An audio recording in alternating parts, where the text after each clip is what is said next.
Organizations win championships. A Chicago Bulls podcast with Jason and Dan Bernstein on 312 Sports. Well, times have been better for the Chicago Bulls, and times have certainly been better since we have been covering the team here on I don't know. It's just been pretty bad since then. Yeah, this is OWC, Organizations Win Championships. It's episode number 122. We are a 312 Sports podcast today, along with our producer, Cody Delmendo, Dan Bernstein, Jason Bernstein. It's 7 in a row, man, and it's like each one worse than the next. Yeah, it's they keep getting worse, and there's every time I think they've defined rock bottom, they redefine it. It's bad. It's bad. They just look horrible. They look horrible. When the Bulls Instagram posts one highlight a game, that's not really a good sign. Is that what they're doing? That all I've seen recently on the Bulls Instagram is a modest dunk here, a 3-point shot there, and L after L after L, and they're all bad L's. We thought this was the stretch. We thought this was the stretch where, okay, you go 6-1 to start the season. All right, you have a little bit of a rough patch. You're at 6-5, 6-6, whatever they were at that point, and you just get absolutely waxed. They started 6-1, right? Mm-hmm. And they're 3-13 their last 16, something like that. It is. It's. I would say it's inexplicable just because of how thoroughly so many aspects of their game have completely deserted them. Right now, the Bulls are 9-14, and that puts them 11th in the East. At the moment, out of everything, we had talked about, could they be an actual playoff team? Could they be a playoff team? And there were a lot of people who were out over their skis. How about no? What about no? And now it's can they make it back to the play-in? I will say, let's get this out of the way. Injuries matter. Of course, it is. You cannot ignore the injuries that they've had, and we're going to get to the main one in a second, because obviously there's questions about Noah Esenge and where he fits and all that. He's done for the year. He's out. Guess how many months they said he was out? How many? 6-7 months. 7. Oh God, we're still doing that. What do you mean? We're just declare it done. Nope, never. So Trey Jones day-to-day with an ankle. Isaac Okoro day-to-day with his back. Jalen Smith day-to-day with his knee. Kevin Huerter with a hamstring is going to be out for a while before he's reevaluated. And that's that. He's so underappreciated. We've talked about this. He's so underappreciated for this team, and really any team that he's on, if he's playing like this. If you remember when the Kings had that 1 year, I think it was 2023 with De'Aaron Fox and Domantas Sabonis, where when they started the light the beam thing, and he was just on one, and he kind of cooled off. And since he's been playing with the Bulls, he's been good, and they miss him a lot when he's hurt. Well, he often sets the tone for effort, and his lack of athleticism is more than made up for by his ability to just I wouldn't say he's unathletic, though. It's not like he can't move. It's not like Vooch, where it's just he can't. No, he can move okay, but he's not a great leaper. No. But he's strong, and his ability to always be moving and always be working does set an example. He is a tone setter. And so's Trey Jones. Missing him is just enormous. And looking at how in between everybody is and looking at each other as if nobody knows what anyone else is doing, to see them kicking the ball all over the place. And they've had to extend into their two-way players. The fact that Emmanuel Miller and Lachlan Ulbrich are getting run, and it isn't just, hey, yes! What? Bumfest. I know you love it. My favorite. My favorite. Can I say never lose that? Never lose your ability to appreciate bad NBA basketball. Oh, it's awesome. I don't even want to say bad NBA basketball because I prefer good NBA basketball. I know you do. And I'll get to this in a second, but I love bad NBA players and bad kickers in the NFL. It's just my thing. But you have like a halfway house for failed kickers. Like before they go onto the caravan that makes its rounds of all the Tuesday tryouts, they have to come to you for like this giant stamp of certification. Philip Rivers is back, but I don't know if you saw that. But I did. The thing that I was going to say was, it was last week on Thursday, and I went to it was $15. Sat in the club level, went to the Pelicans Timberwolves game. $15? That's an expensive ticket for you. Yeah. Usually it's been like $5. I think part of it is because it's Anthony Edwards, potentially. And sure. He didn't play very well, but God, the way he moves, just different. It's just different. But even watching those two teams play, an injury-riddled Pelicans team, I like the way they look under James Borrego. They play fun basketball. And I know they're not in a great position, and the Timberwolves are obviously a team that I'm not expecting them to win in the West because the OKC Thunder are way too good at it's not fair. Have you looked at some of the defensive metrics? That's not what I'm really getting at here. Okay. Just the fact that basketball game is so much more watchable and interesting than any of the Bulls games I've seen as of late. It's remarkable. Well, part of it is that the Bulls have had this tendency in this stretch. What was supposed to be the get-right stretch, looking at the winning percentage of the teams that are coming up in their schedule, and the other teams are looking at the Bulls like, these guys ain't shit. And the Bulls, they start slowly. They end up having to work their way back after trailing the first quarter by like 12 points.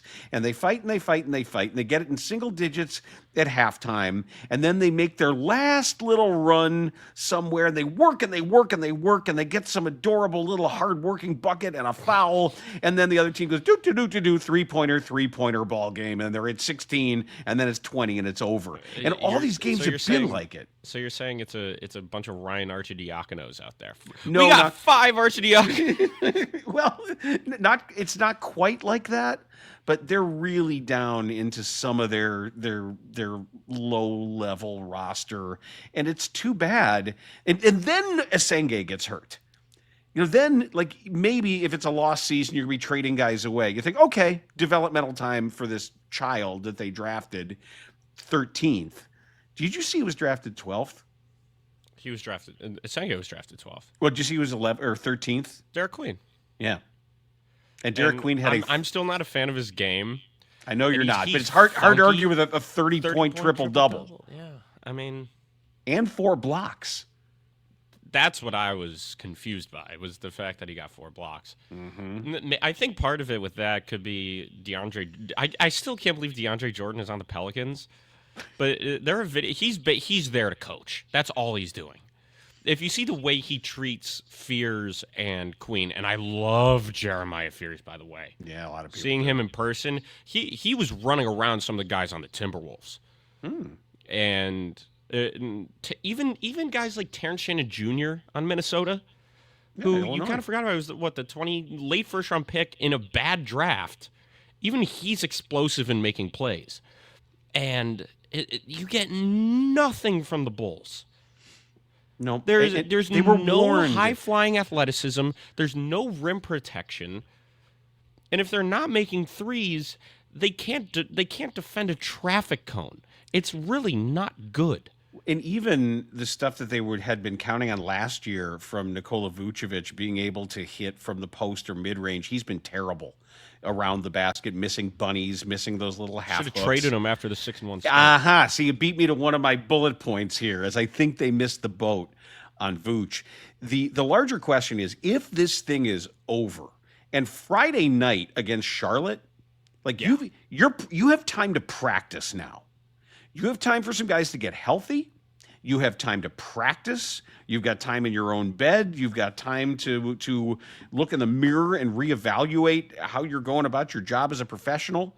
But this becomes a really big game to just prove that they can win something against Charlotte. But Vooch said it. Vooch said it after the Washington win when he had to bail him out at the end. And Portland. And Portland, same thing. They're saying, look, we can't do this. We've got to play harder. We can't have these 20-point leads that get whittled away. And it was everything was an omen. All that stuff was foreshadowing. And also, I think it's worth mentioning that in that stretch where they were winning games at the beginning of the year, opponents were shooting horribly, especially from three. And we noted that's not sustainable either. Exactly. And it's not to say that during those games they were terrible defensively. They've certainly looked worse since then. And I do think part of that could be that Trey Jones is hurt. Kobe White being back, I think, makes them worse defensively. As much, I think Kobe White's very important. And if they are going to make any trades, and if they really want to get a superstar, if they really do, I think I might have shifted my Anthony Davis thing a little bit after what's gone on this week. But I still think you hold on to Kobe. Oh, shit, he has an expiring contract. What do you do? Okay, well, I'm glad you mentioned those words expiring contract. Because they have a lot of them. Here are your list of Bulls in the final year of their deals, okay?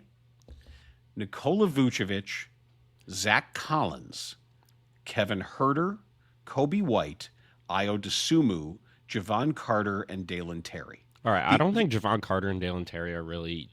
Javon Carter, look, if you can shoot... You think people are going to trade a second rounder for him? No. Exactly. And that's a second round pick. No, probably not. So maybe Dalen Terry, I guess. Somebody might give up a second for Dalen Terry to say, look, he's a long, athletic wing that works hard. Willing defender. Good defender, good locker room guy. That's really not something you want to hear as a player. Like, one of the first things someone brings up about you, good locker room guy. But yeah, especially when you're young. Exactly. It's one thing if you're old. Because Dalen is something there that a team might say, like maybe Miami, who's playing really well, and they can look at somebody and say, look, we think we can get something out of him. I'm just not sure. Maybe you offload everyone, and people are saying, "Oh, keep Io. He's really important to the team." Why? He's a guy. I think there's a chance with that. I know it's expiring. Right now, he's not making a lot of money. See if you can get a first out of him. Well, he's important. It's already a ridiculous win to have a second round pick play his way into the second deal, and if somehow that could turn into a first, and you bank that increase in value, and that's also kudos. keep that second round pick thing in the back of your mind for later. Okay, I'm just saying for later in this episode. But that's kudos to your developmental people there. I'm a little worried I'm worried about how Kobe White looks. He's back to being that either too fast or not fast enough, kind of in between. I think you've got a lot of guys trying to do too much right now because of the injuries, and Josh Giddey is being asked to do just about everything, and statistically, he is doing everything except block anybody out. But the thing is that you can't. I know he's 6'8", but you can't expect that from a guard to be the guy that gets the most rebounds for you. No, it's a bad sign. Exactly. That's what I'm saying. If he's the fact that he can't block anybody out, nobody else is helping him. And that's he and Modis, and I guess by default Asenge, are really the only guys on this roster where I'm saying keep them and see what happens. And who would you trade? I don't think Modis is untouchable. No, he's just because he's a really good player on the Bulls. It doesn't mean that. He's young. Yeah, he is talented, young, and he works hard. Great. I'm open to anything about anybody right now. You just signed him though. I know, and but he's really good at offense. Yeah, he does need the right people around him. He's That's got what to I'm be saying. They don't have AK, any of the right people around him. I know, and that's what I think AK was saying this. I believe it was AK. But I saw a report or something that the Bulls want to find the Pascal Siakam to their Tyrese Halliburton. And Halliburton and Giddey, I think, are very different players. And I think that Giddey might be... Halliburton's a great playmaker, don't get me wrong. But Giddey does some stuff that I don't... Playmaker. Passer, Yeah, are they saying say. that Buzelis is the Siakam? No. They want to find one, is what they said. Well, yeah. Yeah, but even that's Siakam what I mean. wasn't Siakam. They didn't find him. They developed him. No, the Pacers did. The Pacers did not develop Pascal Siakam. The Raptors did. That's what I mean. But the Pacers traded for him. So right. that doesn't. So that argument that you're making has no validity about development. My point is that development of your own guys matters to this model. How many times have we talked about But the thing is that if they want the Pacers model, then you can't really have that because Giddey was a trade, Halliburton was a trade, Siakam was a trade. Okay, fine, you trade for that Siakam, right? Well, maybe. I'm trying to figure out who's going to want what and why. Are you going to trade some teams or trade some players on expiring deals to bottom feeders who just need cap space? And they're just say, you know what? I'll give up minimal assets just because we need to have this coming off our cap. Or are you trading guys because they're really going to help a contender? What contender wants Vucevic? Why do they want a below the rim big who doesn't defend and struggles in ball screen situations? You know, Zach Collins might have some value, but he's got to get his game back together. Kevin Huerter might have some value. Kobe White for sure. Now, that could be the guy who somebody would come calling for. You know, Io. Yeah, for sure. But not enough to change your trajectory Kobe, as a franchise. I guess Kobe, yeah. That is a good point because Kobe was drafted in 2019. He's been here for quite a while. Yep. And they haven't been close. I'm not going to call that one season with DeMar and Zach, that in Lonzo, that first remarkable half to the year. I'm not going to call that close to anything. I'm not going to call it close to a title because they were never. DeMar DeRozan just had a historic season, and that's that. But the Kobe's never been on a Bulls team that's ever close to doing anything special in the playoffs. And this season is no different. So I guess maybe I'll trace my words back and say that, you know what, if you get the right offer, take it. And something that I sent you something as well. The Pelicans said they're open to trading everybody. I know I talk about the Pelicans a lot on this podcast. If you hate it, I'm sorry. Yeah. Whatever. I watch a lot of the games because I live in New Orleans 9 months out of the year, 8 months out of the year. Well, they also have a lot of young talent. They said they're willing to listen to trade offers for Trey Murphy and Zion Williamson. So that means everybody on their roster right now, with the exception of DeJounte Murray, because he's recovering from an Achilles injury, is available. Okay. Trey Murphy's a dog. Yeah. And I know that Zion's hurt all the time, and he's a huge question mark. I'm a little concerned about that, but you can't deny his talent, right? I can't trade for Zion Williamson. No? Would you include Kobe White in the package for Trey Murphy? I'd consider it. I don't know that it would just be that, but I like Trey Murphy a lot. The other guy is your dude, Matkovich, that no one's ever heard of, and you have been banging the drum for this guy. What's his first name? Carlo. Carlo He's another one of these Matkovich. One of these Croatian dudes, but the thing is that he doesn't. You can see in the way he moves and kind of calculates things. It's very Euro, but the way he just goes, I don't want to fall back on any stereotypes, but the way he jumps is not very Euro. No, I get it. He can get up there, man. And the Bulls need that. He's also so willing. That's another thing. He doesn't just stand there on defense and let things happen. Even if somebody goes over him, somebody posterizes him, or somebody goes around him, he's trying to make a play. And you see guys like Vooch, even if he tries, it doesn't look like it. You know, like he's so bad at defense that they'll just go right around him or over him or through his legs at this point.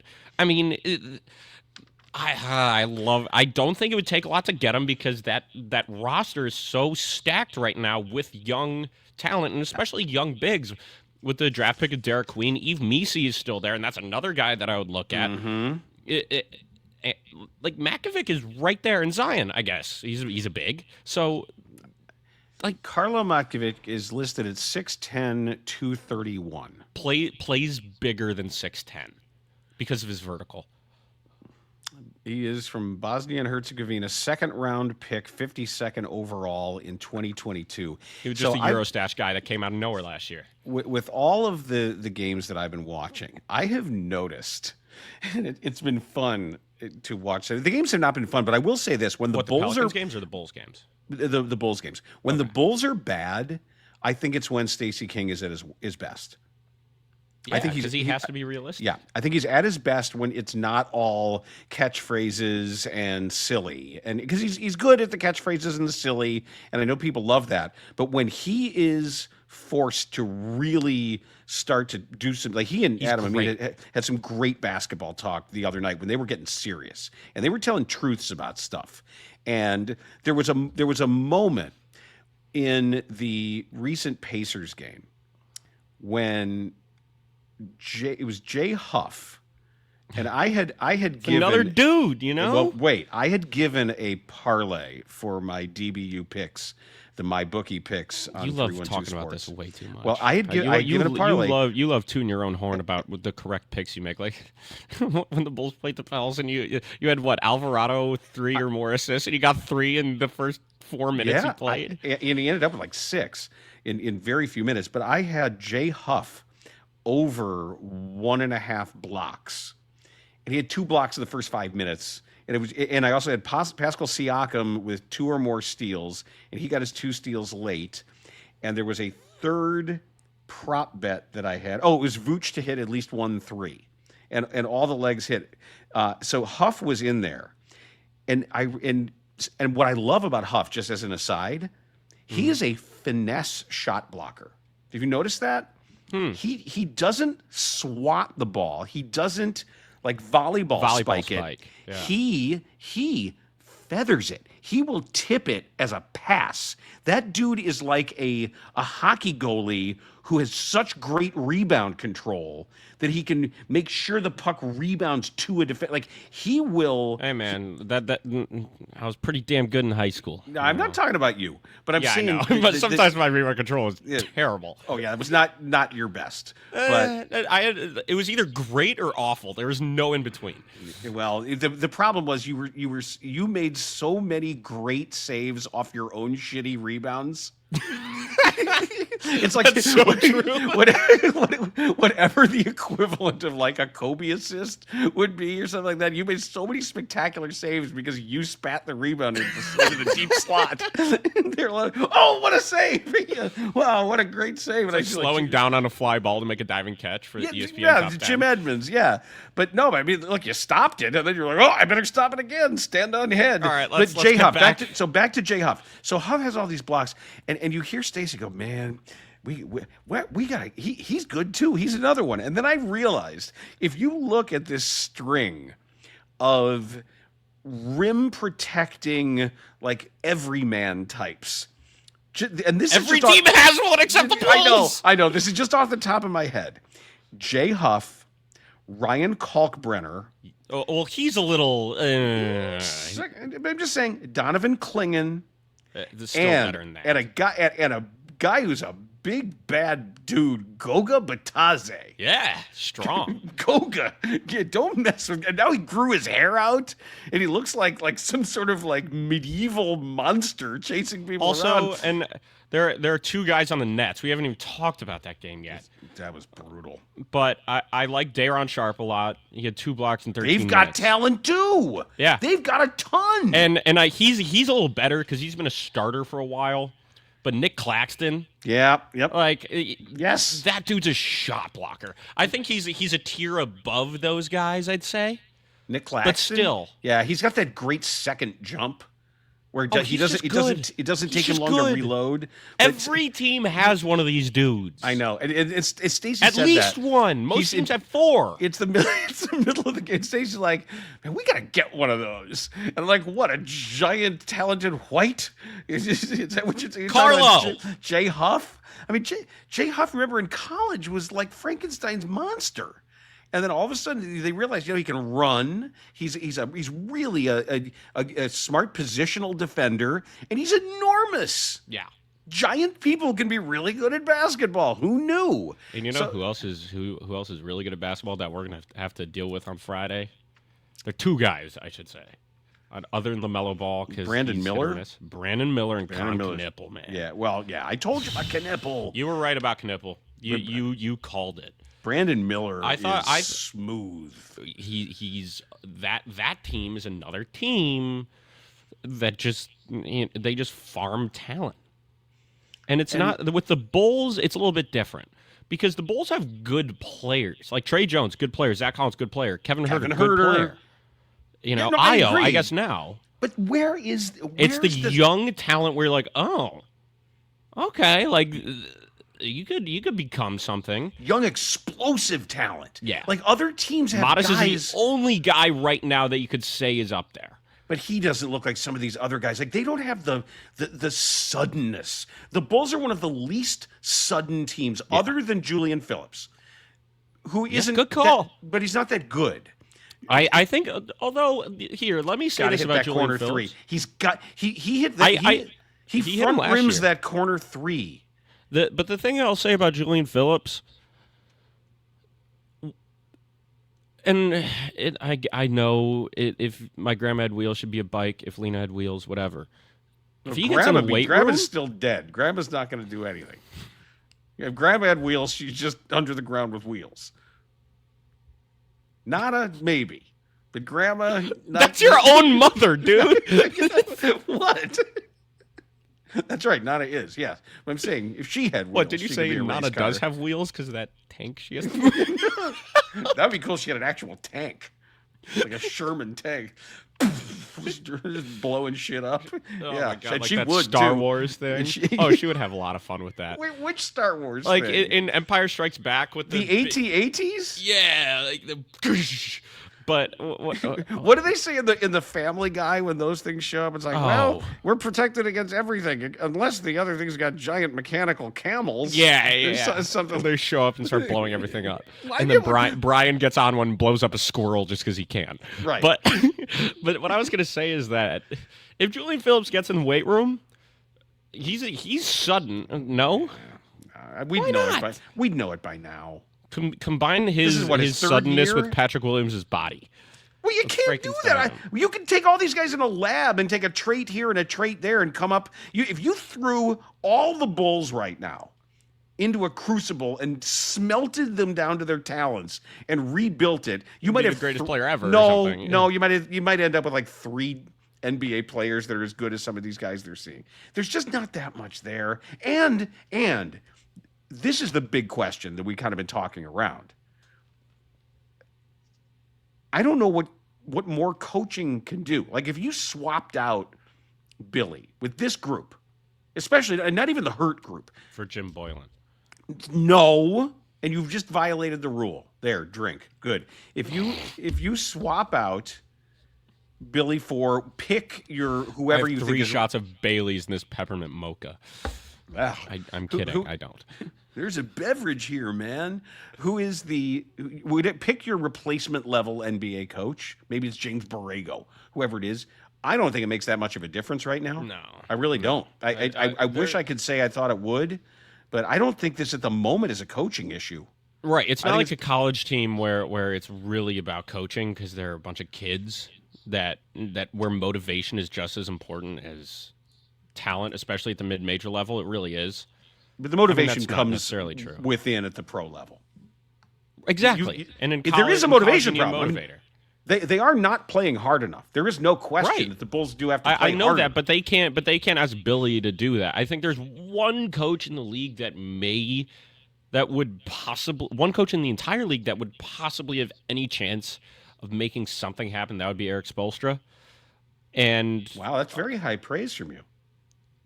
Eric Spoelstra has been one of the best coaches in the league for years. Oh, I know. Hall of Famer. I agree. He's won 2 titles, been to 4. Granted, you have the best player of all time on your team with Dwayne Wade and Chris Bosh. That may or may not happen. But he's been to the finals twice after that with not great rosters. Oh, I agree. So it's like... But they've got to listen. They've got to read the scouting report, and that's part of the problem. Is too often the Bulls. This first of all, podcast is a doom spiral. No, it's hard after 7 losses in a row. It's hard. Losses to shit teams. Let's say it. And I have said it before. Losses to shit teams. At the moment, the Bulls right now are the worst team in the NBA. Yeah, you've texted me this probably 9 times or something. At the moment, the Bulls are the worst team in the NBA. What they got to do this? What they have to do this week? Before Friday, get healthy. Stop being a losing machine. Have some real practices. Practice machine. We're doomed. So there are a lot of people saying fire Billy, fire we're Billy. So screwed. I'm just gonna. I'm just gonna say it. I don't know if I'm allowed to say it. This team is fucked. Yeah. I mean, do you tank? Do you make are trades they not just to make doing trades that right now? No, they're not tanking. But what if they trade and they win? And win or try to lose. You trade for a bunch of. You trade for Karl Matkovic. Tanking doesn't mean trying. That the individual players themselves take the court trying to lose. That's not what tanking is. Yeah, whatever. It's that you understand that the roster you put on the floor just doesn't have as good a chance of winning as one would otherwise have because you're trying to be in the lottery or you've got a plan. The plan this year was portal in the NBA just for the Bulls so we can just ship everyone off and get all these young dudes. There is a transfer portal, and it's called making intelligent, visionary trades that end up helping you down the road because you've cared about draft assets. And this team just hasn't valued draft capital enough to make that difference. Something I also want to mention is the Nuggets really didn't take off until AK left.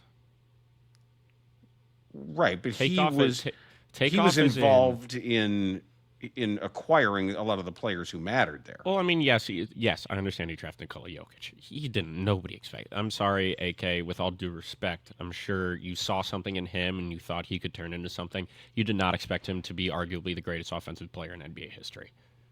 No, and he's in his prime still. That's the thing. He's an all-time great already. I genuinely think he might go down as the greatest big man to ever play. And people are going to say, "Oh no, it's Kareem. Don't love Kareem. Oh, it's Shaq. He was so dominant." You can't tell me Jokic is not the most dominant player in the NBA right now. No, he does everything. Some of these passes, he's the one dude that could stop the Thunder because he's that good. Well, but the way they're defending, I don't know what you do with them. They're not. And how many first-round picks do they have? All of them. They got all of them. Fine, trade Kevin Huerter to the Thunder and get trade everyone to the Thunder. Well, we're not there yet. We're not at sort of throwing the towel point threshold yet for the Bulls. If they lose Friday, they damn near might be. We're getting damn close.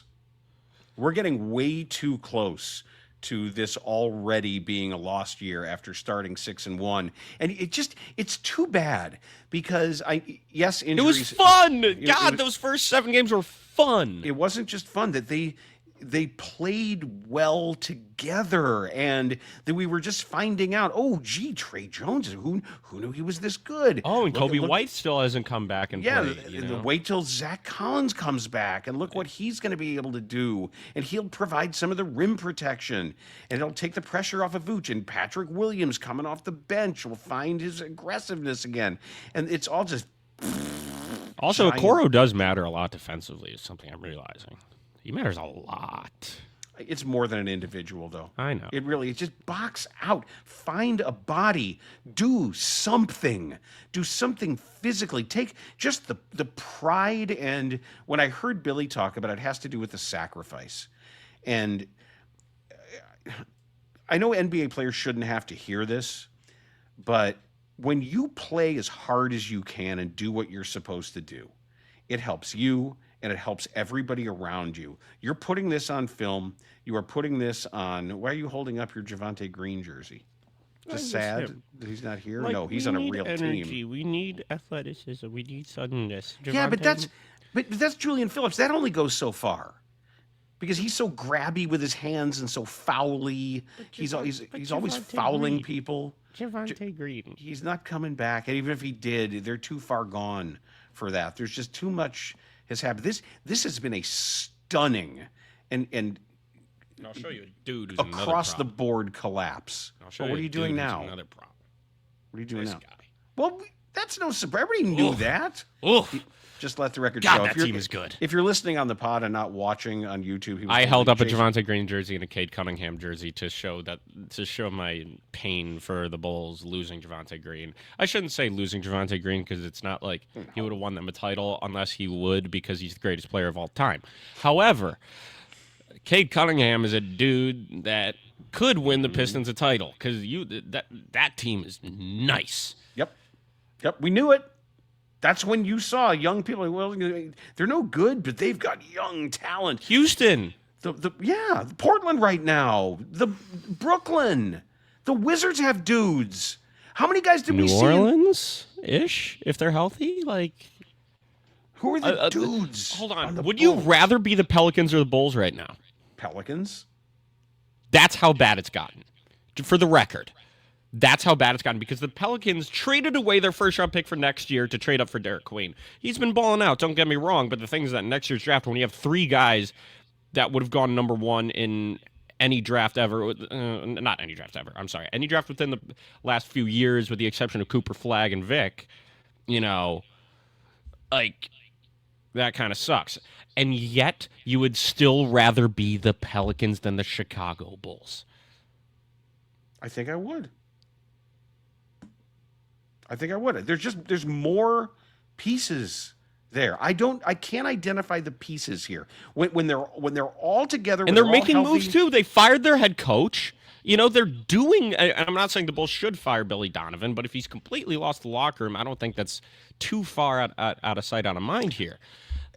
They're doing things, and they're willing to look at their roster and say, what can we do to get better?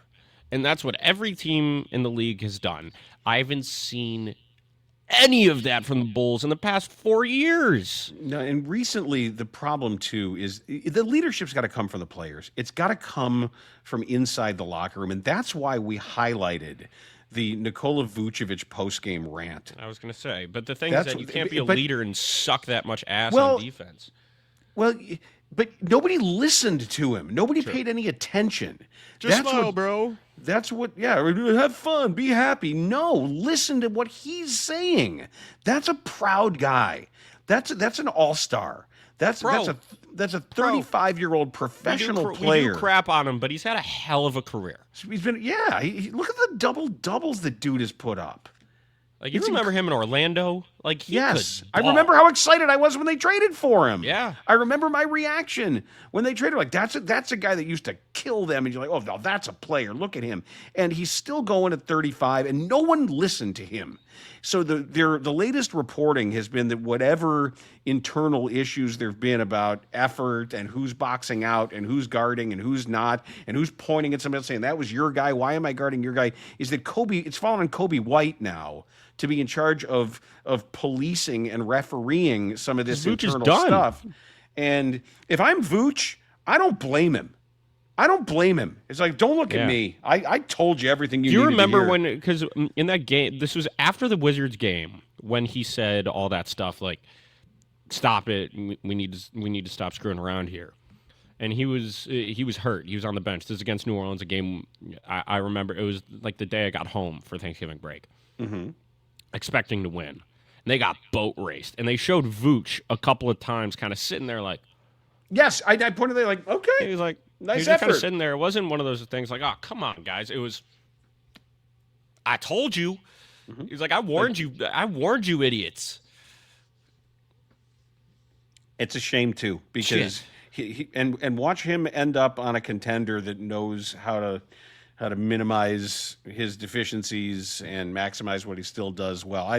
I wish him the best. Maybe he can tell his agent he wants to get out of here. Tell me a team that he could go to. Where would he? He's on an expiring contract. So do you think he would be willing to come off the bench for half a season to win?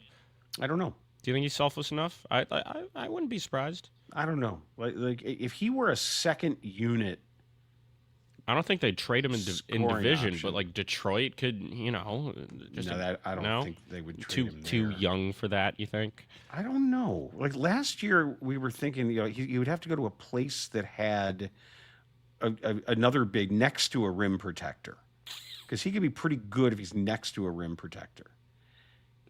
You know what he'd be really good at? L.A. Lakers. Mm-hmm. Is that what you're going to say? That's one. Because Ayton's there. I think, Jackson Hayes is still there. And, some two guys named Luka Doncic and LeBron James. God, LeBron is still doing it. You saw that thing with his 10-point streak ended the other night, and he did it for... I watched. He was out there chucking it up around. He was trying to. But he made the pass for the game winner. And I just want to mention, I watched a video by Jimmy Highroller. Love him on YouTube, and he talked about how unbreakable that streak is. JJ Redick, when that streak started, JJ Redick was 8 games into his NBA career. Really? Yeah. Damn. Damn, that's insane. And people say, 10 points is 10 points. If somebody averages 10 points in a season, granted it's LeBron James, but if somebody averages 10 points in a season, that'll get him paid, Sure. Like that's not nothing. It's 10 points. Yeah. Like he started that streak in 2007. Wow. And you were 3. 2 or 3. If it was any time before Christmas of 2007, I was 2 years old. I was joking about you today because last night I was watching. Did you watch any of the Monsters, Inc. Monday Night Football broadcast? Oh my God, like the double turnover thing? Did you watch any of the Monsters, Inc.? I saw some of the clips. Okay, well, I was watching it from the start just to see what they were doing because I know they had Billy Crystal. Yeah, and John but Sully Goodman, had a career performance on defense. which some of it was just hysterical. Yeah, and I just kept thinking about you. How old were you? Costume. I have you a dressed picture. As Sully. Were you 3? So, I think I was younger. No, I think you were 3. Do you have the picture? I remember my first. What you guys said was I was a monkey and there was a stuffed banana attached to the you were hand, and I was trying to eat it. Yes, you spent the entire way you were teething, and you were dressed as a monkey, and the costume had a stuffed banana sewed onto the hand so you couldn't drop it, and you spent the entire time with the banana jammed in your mouth. I think we had to like throw out the costume. It was so gross. No, Pause. Wait, do you have the picture? I'm trying to find it. Not of the monkey one. You had some great Halloween costumes too. Yeah, man. My Rocky one was Rocky was great. Indiana Jones was great. I was Daffy Duck Groucho one year. Marx. I think you were the only was Groucho kid. Marx one year? Don't you remember? Oh, we did I the think grease so. paint mustache, and you had the jacket. I was Bart Simpson one year, and the cigar. Oh yeah, that's when I tried to. Yes, spray I do paint remember your the hair. Groucho Marx one. Yeah. Yeah, you had a lot of. Here it good is. costumes. Here it is. Let me found see. it. I'll hold it up. That's with Katie Mattea. Wait, you look. you can't really see it. Focus. Come on. Oh, I got it. Yeah, you can kind of tell. There we go. Good enough? Yeah. Oh. Now you're going to be 21. Yeah. Hey, God, I can't imagine what's going to happen on that night. Just don't be an idiot. It's Christmas. I can't did go you out. Did you storm the field, by the way, when Tulane won? Of course I did. Okay. I don't we remember were much from that night. I'll be honest. Oh, did Mom tell you what we were doing when we saw the kids coming out of the stands? What? Okay, so it's on live on ABC. This is not ESPN. This is live on ABC. Uh-huh. And we look over. They show the student section, Yeah. and they show all you idiots jumping out of the stands. And then they're going down, and it was chaos on the field for all the post-game Oh, it was interviews. awesome. Yeah. So we're all like, "Oh no, please don't show Jason in the background." So many kids were in the background just clowning. Well, because nobody was sober. I know, but we're like, don't be Jason. Please don't show Jason. Please don't let one of these be Was I on Jason. TV? No, thank God. But enough yeah, people thank there God. look like you. Oh my God! So- Everybody looks like me. I know. Everybody's got the same hair and the big nose, and everybody. So Everybody's a Jewish kid from Chicago whose last name is Bernstein. Well, I know there's 2 Bernsteins on the baseball team. But oh my God! There are so many Bernsteins at this school. I was dying because first they show everything emptying out of the stands, and I'm like, here it comes, the running of the Jews. Here they come. Watch them all. Here they come. Watch all the drunk Jews. And then every time there was we're like, is that Jason? That's not Jason. Is that Jason? No, that's not Jason. Because everything was a double take because so many people look like you. So thanks for if you did something stupid that you At one did point, it. a bunch of people started doing snow angels in the confetti, but the thing is that they had just painted the field for the logo. Oh, so on the they all 50-yard got line. up with the. So there was so much paint on my right hand, just right here. Wait, Just you were blue doing paint. confetti angels? Yes, I was. Okay. Great look for the sports editor of the school paper. Well, as long as What are you nobody's gonna there to do? photograph I had a you. What- busy weekend covering that, man. I bet you did. Oof. I Well, because bet you we did. just got a head coach and Oh, that's right. Who's the new head coach? Will Hall. God, he's such a Southern football guy. Will Hall. Oh, Where's yeah. he from? The- Is he from Mississippi. Is he? Oh, it's from Mississippi. Okay. He was the player's choice. That's why they hired him. The But players half those love players him. will be gone. Half the players are going to the transfer portal. That was my first thought. Well, why does it matter? Although what the there players think? were They're a all gonna lot be of gone. players at the press conference. All right, fine. That's enough. Let's get to All the right, yeah, showdown. yeah. We're so tired of the Bulls. This is what we're talking about. Well, it's time for the showdown. I know that much.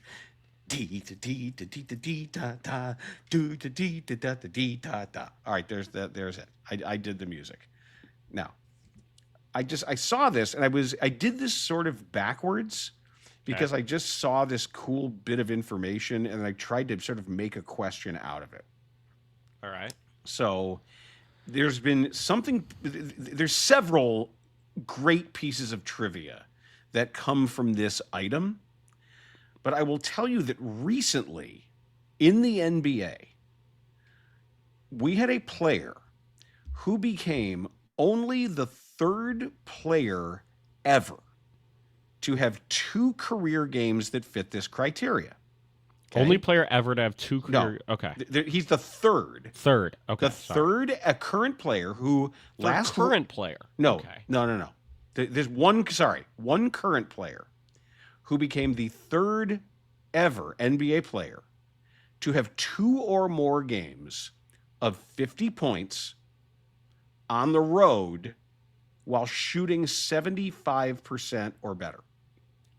All right. My immediate guess is going to go to Jokic. Now, Is that correct? Jokic has done it, but he's only done it once. Okay. He did it this year.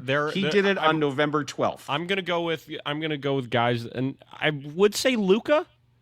Luka did it done it last year. Okay, once. Luka did it Okay. January so 26th of last my next year. guess is going to be LeBron, but I don't think it is. He's never done it. Wow. I'm going to say James Harden. He's never done it. Wow, really? Okay, because I would have thought there would be enough times where he would just get fouled so many times and be above 75%. Okay. Right, and then he only took like Right. 6 other shots from the field or whatever. It's not going to be Shea. I'm exaggerating. It's not going to be Shea. It's got to be an all-time great, right? No. It's an all-time very good.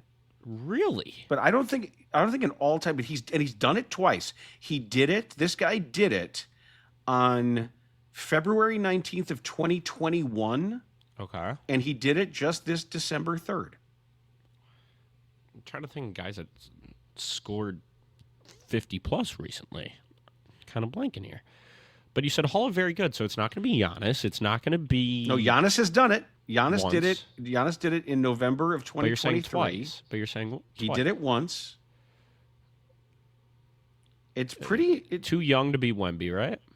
I don't even think he's. Yeah, scored Wemby's 50 too yet. young. It's not going to be. I mean, it's definitely not Durant because he's an all-time great. Has he made an All-Star team? I believe so. But it's not like a surefire.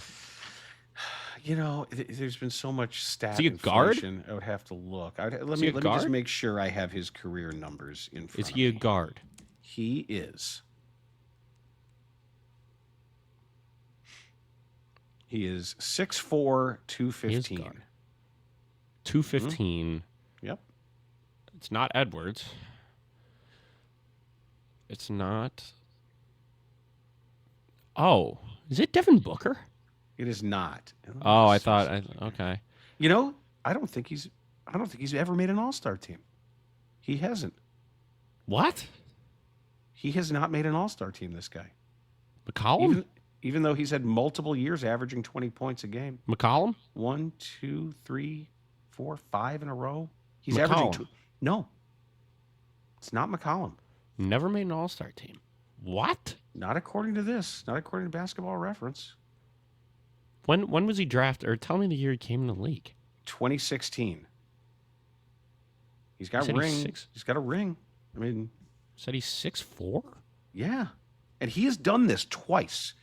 He's had 2 50-point games on the road while shooting more than 75% for the field. Never made an All-Star game.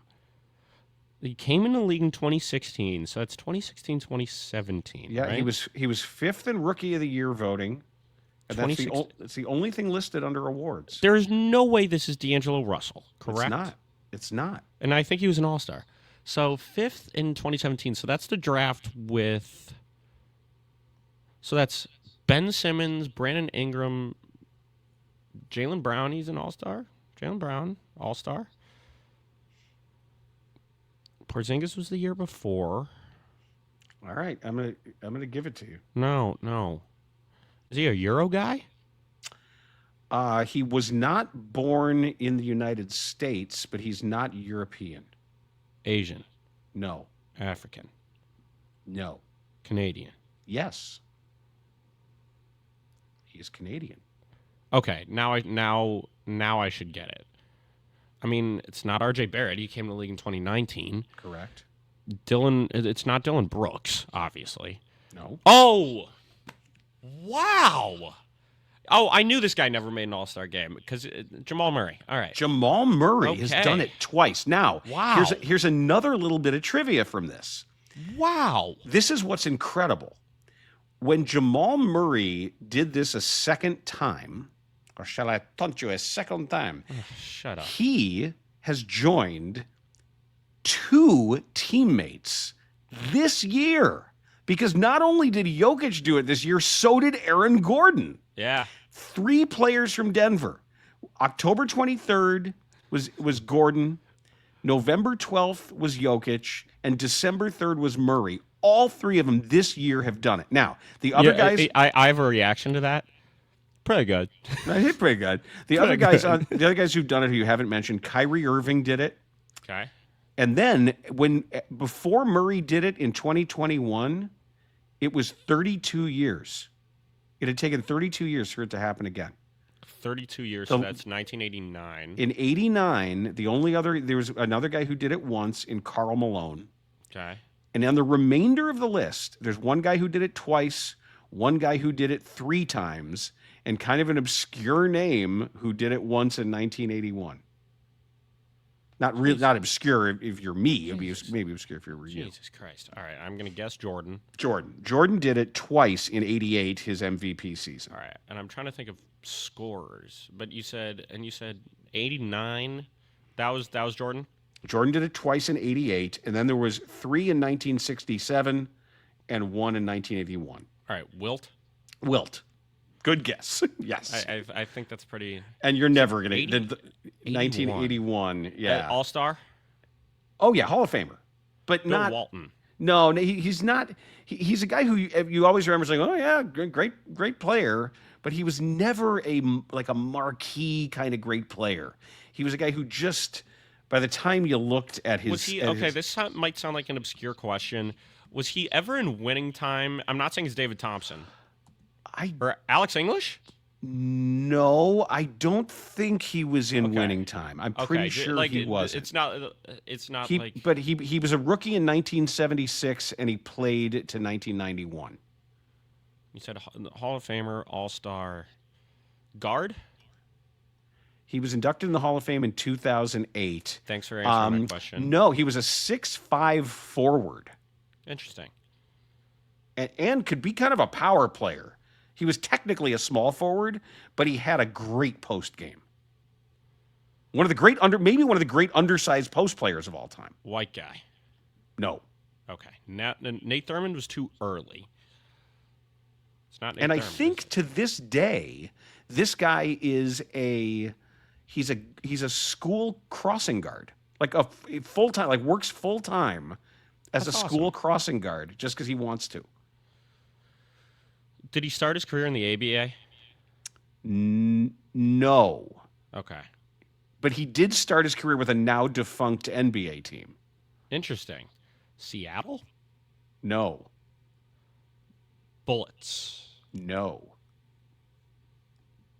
Buffalo Braves. Yes. Bob McAdoo? No, and it wasn't No, 'cause Swen it's- Nader. no. I only go I was three thinking deep. Swen Nader. I think I can. I don't only know. go Is it Randy like Sleepy Smith, Swen Floyd Nader. or World No. Free or something? Adrian Dantley. Ah, okay. Yeah. Adrian yeah, Dantley. Beast. Yeah, Utah. Yes. Yeah. All right. Give me your question. All right, my question, it's a little more simple. That was kind of like a hodgepodge. Yeah, it just had a lot of- it was- casserole question. Is I what looked would at it. call There was a that. lot of a That casserole was a casserole question. Yeah. Ooh, I like that. Yum for the warm on a winter God, day. you're so white. What? Because I like casserole. Yeah. All right. What do you So- think? Like mac and cheese at the cookout. That's a casserole. I want That's in a you to casserole name- dish. I want you to name as many of the top 10 for number of 30-point games by a second-round pick since Ooh. 2015. So I'm not saying they did not have to be Oh, drafted after 2015. Okay, it's just since 2015 the amount of 30-point games they've had. Okay, why did you do that? Why that cutoff point? Why did I clear Why that why up? 2015? That's what the quiz was, and it just keeps it more recent. Well, Jokic. Number one with 154, and this might be. I don't think this is an older list, but Jokic right now, from the time this thing came out, I think this might have been before the season when this came out, but it's still valid. So Jokic 154 first. Was McCollum a second round pick? CJ McCollum was 10th overall, I believe. Oh shit. But that's not a bad guess though. Was Sengun a second round pick? 16th overall, I remember that. How do you know all this stuff? I'm a nerd. Oh, Brunson. Brunson's number 2. All right. Well, good. I got. This will take me. I don't know these guys like you know 'em. What about Norman Powell? Yup. He is 1, 2, 3, 4, 5, 6, 7, 8, 9th. Good call. Thank you. Bucket getter right there. Yeah, really good player, Norman Powell. Since 2015, second round picks. Yeah. I'm trying to think and these are 30-point. So do me a favor. Give me the total number of games. All right. How many has Jokic had? 154. This is before the start of this season. Some of these guys are retired. All right. Just letting you know that now. So Jokic 154, Brunson 78. Third, there's a tie with 42 games. I thought it would be more.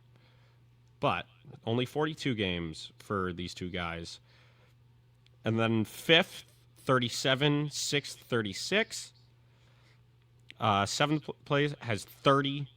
Eighth has 28. Ninth was Norman Powell with 26. What about Chris Middleton? Yup. Fifth with 37. Great call. Thank you. And if you want to give up in 10th, there's a tie between two players. It might have switched this season. I'm not sure, actually. And each of them have 20. Was Duncan Robinson? He was undrafted, right? And I don't think he'd be on here. Are you sure? Yeah, he was undrafted, though. Okay, what is the total number for the 10th spot? How many games? 20. 20. So 42. That's a lot. That's a lot of 30-point games. Yeah. Bogdanovich? Yep. Bojan Bogdanovic with 36. And in 6th place. Good I think call. I'm done. I think All I'm right. done. All right. I will count that as a win that I got 5. Pretty good. Yeah. Okay. Very So good. tied for third with 42. You have Isaiah Thomas Ooh, I would never have gotten that. and Lou Williams. Sweet Lou Williams. Okay. So with 30 and then 70 of Jeremy Grant. Still going. Yep. Eighth with 28, Jordan Clarkson. Really? He can score. Yeah, I just didn't know he's had that. A lot of the out west stuff. You got ninth with Norman Powell, and then tied for 10th right now with 20. And maybe one of these guys scored over 30 this year. Not too sure. Gary Trent Jr. and Spencer Dinwiddie. Former Bull. Well, that's a really good question. What's crazy is Mark Gasol didn't even crack the list. Wait, he wasn't that much of a scorer. No. Great player, though. That's a really good question. That's outstanding. Good stuff. All right, well, we're going to do this next week, and it's going to get physical up in here. Better, unlike the Bulls. No, we're going to show the Bulls how to do it, because you're going to be sitting right here, and might have to give you like a Jordan nut tap, you know? No, thank you. Yeah, but no, it wasn't. Yeah, that's right. Jordan did it to Kembe. Mutombo, yeah, because he was setting screens out like this. But that was a little more than a tap. That was kind of a... It wasn't like in the football game a couple weeks ago when a guy did the big bolo punch to the guy's nads. Oh my god! He got suspended. That was brutal. All right, we gotta go. That's got to do it. I got to work out and I got to go to the grocery store. So yeah, that's what I get. I got stuff to write. And you're coming home Friday? Yeah. I think I'm picking you up. You're coming into Midway, right? Well, is this really a discussion for the podcast? No, probably not. Okay, well that's gonna do it. Thanks to our producer, Cody Del Mendo, and thanks for joining us for episode 122. And maybe when we reconvene next Tuesday, the Bulls will have righted the ship. Probably not. Damn it. Organizations win championships. A Chicago Bulls podcast with Jason and Dan Bernstein on 312 Sports.